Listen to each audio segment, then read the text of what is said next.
जय माता दी दोस्तों, हमारे YouTube चैनल में आपका हार्दिक स्वागत है।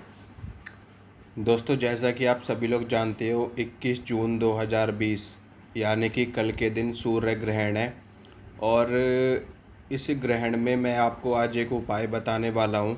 ये उपाय उन लोगों के लिए है जिनके ऊपर किसी ने कोई तंत्र कर रखा है, कोई मारण का प्रयोग कर रखा है, कोई चौकी छोड़ रखी है, कोई घात छोड़ रखी है, कोई मूठ क्रिया कर रखी है किसी के ऊपर या किसी के परिवार के ऊपर।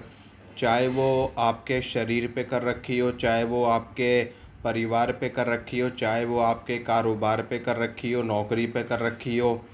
क्योंकि ये जो तंत्र क्रियाएं होती हैं, ये जो मूठ मारण प्रयोग घात कृत्या ये सारी चीज़ें होती हैं, ये होली दीपावली और ग्रहण के टाइम पे अपना ज़्यादा असर दिखाती हैं उन लोगों के ऊपर जिनके ऊपर इनको छोड़ा जाता है। मान लो आपके ऊपर किसी ने कोई चौकी छोड़ दी, ठीक है, किसी शक्ति को वचनों में लेकर के आपका बुरा करने के लिए भेज दिया। तो होगा क्या, जब होली आएगी, जब दीपावली आएगी और जब ग्रहण का समय आएगा, तो वो शक्ति अपनी चरम पे होगी और वो आपको अधिक से अधिक नुकसान पहुंचा सकती है। इसी प्रकार से होली के आसपास जब कोई तंत्र प्रयोग किसी के ऊपर किया जाता है, तो होली के आसपास उसका असर कई गुना ज़्यादा बढ़ जाता है, दीपावली के आसपास कई गुना ज़्यादा बढ़ जाता है, ग्रहण काल में कई गुना ज़्यादा बढ़ जाता है।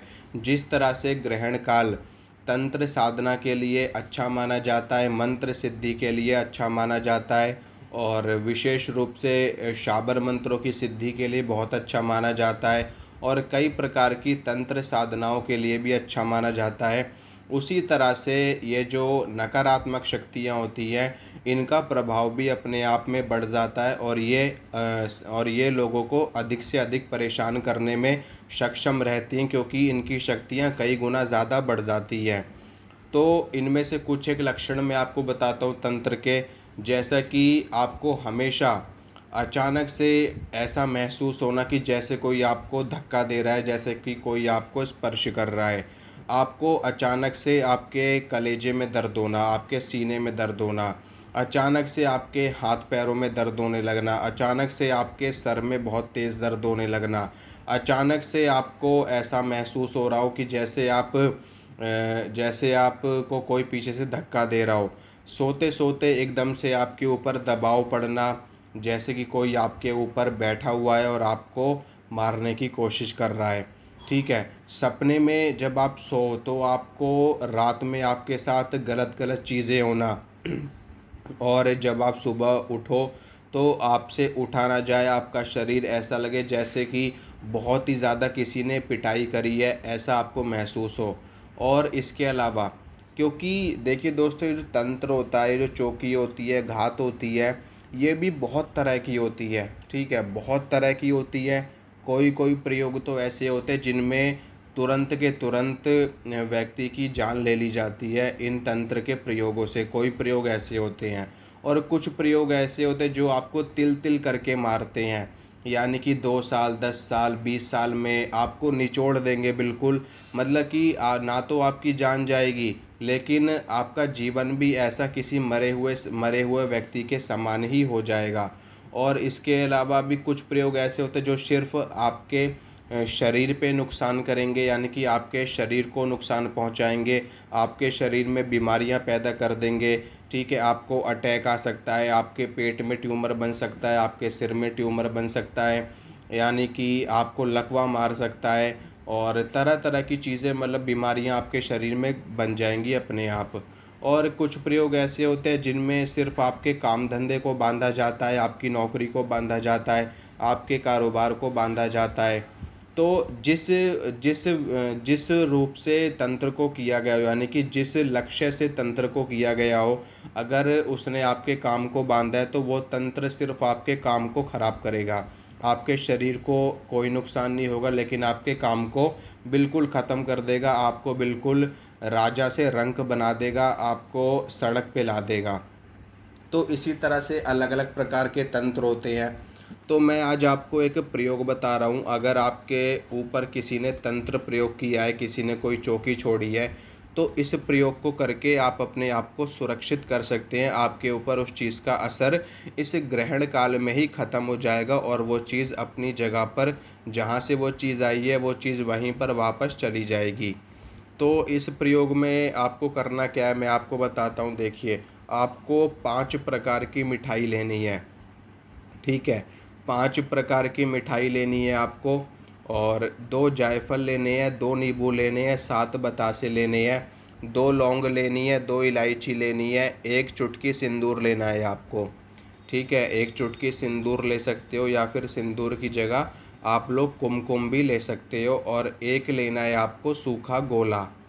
ये सारी चीज़ें लेनी है आपको, अपने ऊपर से 7 बार वारनी है। आपके परिवार में जितने भी लोग हैं सबके ऊपर से 7 बार वारनी है, और अपने पूरे घर में उस सामान को आपको घुमाना है, ठीक है। ये क्रिया आपको ग्रहण के टाइम पे करनी है, जैसे कि कल सूर्य ग्रहण है, तो ग्रहण के टाइम पर ही आपको ये क्रिया करनी है। अपने सबके ऊपर से 7 बार वारनी है, पूरे घर में आपको घुमाना है। उसके बाद आपको अग्नि प्रज्वलित कर लेनी है, यानी कि जैसे हवन करने के लिए हम लोग आग जला लेते हैं, उसी तरह से आपको आग जला लेनी है। और आग जलाने के बाद वो सारा सामान आपको उस आग में डाल देना है, ठीक है। और ये बोलना है आपको 3 बार, जो भी चीज़ जहाँ से आई है वहीं वापस चली जाए, जो भी चीज़ जहाँ से आई है वहीं वापस चली जाए। ये आपको 3 बार बोलना है। जैसे ही आप ये 3 बार बोलोगे, उसी वक्त आपको अपने शरीर में एकदम हल्कापन महसूस होगा, और हो सकता है कि आपको थोड़ा सा वीकनेस भी महसूस हो, थोड़ी सी कमज़ोरी भी महसूस हो। क्योंकि ऐसा होता है कि जैसे कि जब कोई नकारात्मक शक्ति आपके शरीर के अंदर रम जाती है ना, तो एक तो जब कोई चीज़ आकर के अटैक करेगी आपको, तब आपको झटका लगेगा, और जब कोई चीज़ अचानक से आपके शरीर को छोड़ के जाएगी, तब आपको झटका लगेगा। तो इन दोनों ही क्रियाओं में हल्का सा आपको ऐसा लगेगा जैसे कि तबीयत ख़राब हो गई है। कोई बड़ी दिक्कत किसी को कुछ नहीं होगी, क्योंकि जो चीज़ इतने सालों से आपके शरीर में रमी पड़ी है, जब वो चीज़ एकदम से आपके शरीर को छोड़ेगी, तो आपका शरीर थोड़ा सा थकान महसूस करेगा, वीकनेस महसूस करेगा, और आपको थोड़ा हल्कापन भी महसूस होगा शरीर में। क्योंकि जिसके ऊपर जिस प्रकार का तंत्र किया गया है, वो तंत्र उसी प्रकार का अपना असर ले करके वापस जाएगा, ठीक है। और उसके बाद आप जब ये क्रिया कर दोगे, तो उसके बाद फिर आपके ऊपर कोई भी नकारात्मक शक्ति नहीं रहेगी। फिर उसके बाद आप अपने काम को, अपने अपने पूजा पाठ अपना नियमित रूप से करते रहो, ताकि आपकी सुरक्षा बनी रहे, आपका प्रोटेक्शन बना रहे, ठीक है। और जैसे ही वो चीज़ जिस व्यक्ति ने करी है उसके पास बैक जाएगी, और उसको उसी को पलटवार करेगी, उसी के ऊपर अगर वो सक्षम होगा तो अपनी चीज़ को संभालने के लिए तो संभाल लेगा, नहीं तो वो चीज़ उसी का जा कर के नाश कर देगी। तो ये जो मैंने प्रयोग बताए, कल आपको ग्रहण के टाइम पे ही करना है, ना ग्रहण से पहले ना ग्रहण के बाद में। ये ग्रहण के टाइम का ही प्रयोग है, और इससे आपको पूरा लाभ मिलेगा, आप सेफ और सुरक्षित हो जाओगे। तो ये थोड़ी सी जानकारी थी दोस्तों। अगर आपको अच्छी लगी हो, पसंद आई हो, तो वीडियो को लाइक कीजिए, शेयर कीजिए, और चैनल को सब्सक्राइब कीजिए, ताकि मैं जो भी वीडियो डालूँ उसकी नोटिफिकेशन आपको मिल सके।